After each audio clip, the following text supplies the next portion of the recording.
Good afternoon, Good Shepherd. It's Wednesday, February 3rd, the Feast of St. Ansgar. Happy Feast of St. Ansgar, a missionary to Sweden and other places up in that part of Europe. What I'd like to talk about today, nothing heavily philosophical, but I want to express my appreciation to everyone again for a wonderful annual meeting, for your patience with the technology, and all of the changes that we had to make because of not being in person. Your patience with that, your good humor, and so again, I'm very grateful for that. I also want to make sure that you know that if you go to gshep.org/annual-report, that will take you to all of the annual reports that folks submitted, as well as a link to the slides from the meeting, and a link to the why chart that I presented there. Please take a look at that chart. It is meant to be a living document. I've just asked Dee Dee to add 4 things to it that we didn't have on there on Sunday. And so it is meant to help us think. And I think that it will indeed do that. So please look at it. If you've got any questions or comments that you'd like to make about it, don't hesitate to let me know. Wanted to update you on what it looks like we'll be doing for Ash Wednesday. It is February 17th. Details will be coming out in the e-news and other times as we get closer. But just to let you know what our plans are, there will be 2 Zoom services for Ash Wednesday, one at noon and one at 7 o'clock. They will be pretty standard Ash Wednesday services, with the exception of not having communion attached to it. The Ash Wednesday service does not need communion in quite the same way that some other services do. And so we will go through the service, including the imposition of ashes. And what we are going to do with regard to that is I am going to bless ashes in advance, and we will make them available to you probably starting on Sunday the 14th, make them available to you outside the church in one way or another, so that you can just drive by and pick them up.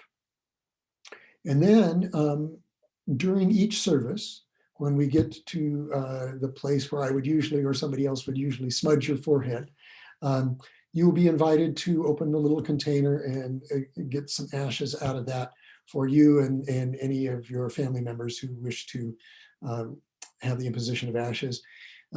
If there's more than one of you, you can put ashes on each other's forehead. If it's only you yourself, you can do it to yourself.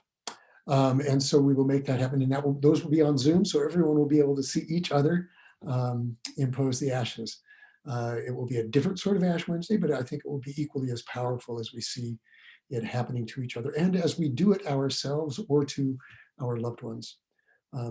Now, recognizing that noon and 7 may not fit everyone's schedules, I'm going to try and come up with a short little video or 2 or 3 minutes that may provide a scripture lesson and a prayer, something that you can watch at any point during the day that's convenient for you, and administer the ashes to yourself. It's sort of a virtual ashes to go, but this is the way that we can get everybody ashes without having to compromise social distancing. So those are our plans for Ash Wednesday. A couple of words about faith formation possibilities during Lent. And you'll see more details about this coming out in the e-news this week and next week.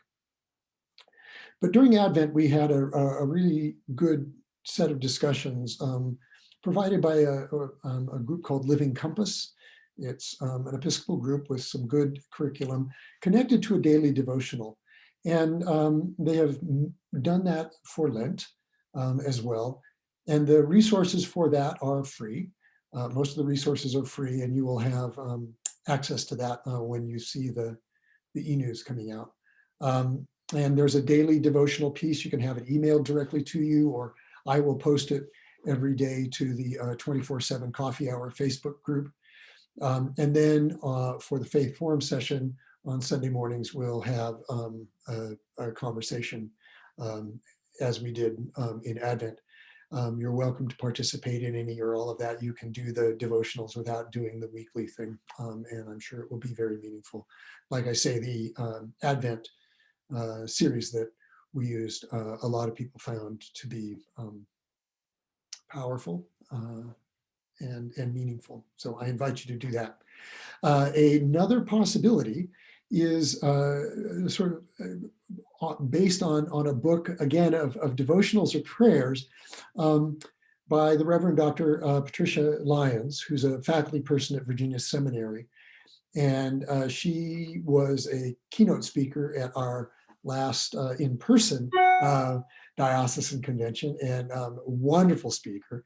And she loves C.S. Lewis, as well as other sort of fantasy writers. And so she's written a book with a series of prayers and reflections that makes references to the Narnia series and to the Lord of the Rings and other things like that. This is something that you can do on your own, but there's a group that is forming to maybe have weekly discussions again about that. And the person to contact if you're interested is Deb Sampson. Information will be in the e-news. And the book is called The Evangelist's Breviary. Breviary is a word that's used to refer to a collection of prayers, brief prayers, breviary. And so she has tied all of this together and put together this book. The book really starts on February 1st, but you can dip into it anytime. And the links to where you might find that book on Amazon will be in the email coming out tomorrow. And then the last thing I'd like to say is that we will resume the Eucharist, drive-by-Eucharist, this coming Sunday. We'll do it as we have during Advent and Epiphany at 11:30. That will be simulcast or streamed on YouTube, and you're welcome to watch. But we will be changing and doing this every other week until Easter. When we started this in Advent, we weren't sure how well it was going to go, and we wanted to give it a couple of months. And what we've discovered is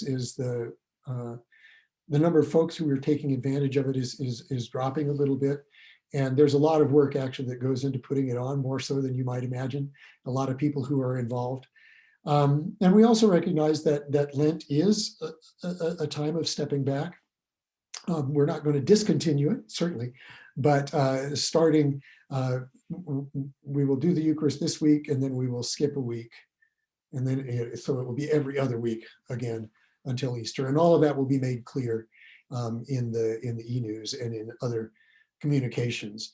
We really do want people to sign up. That way the folks who are waiting to distribute communion for the drive-by know who to expect.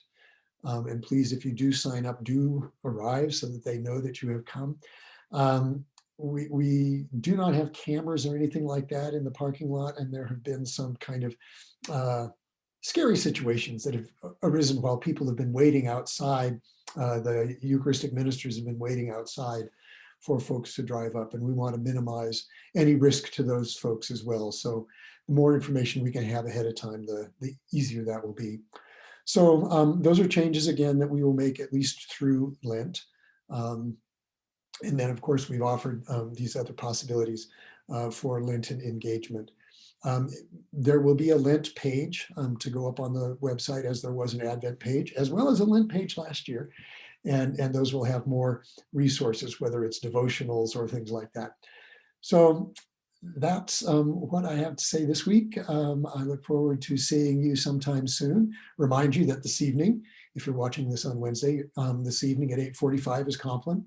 And again, I want to thank Diane Draper and Marge Pagula for putting together that great video that was shown at the annual meeting, explaining about Compline and giving you a taste of what you might experience.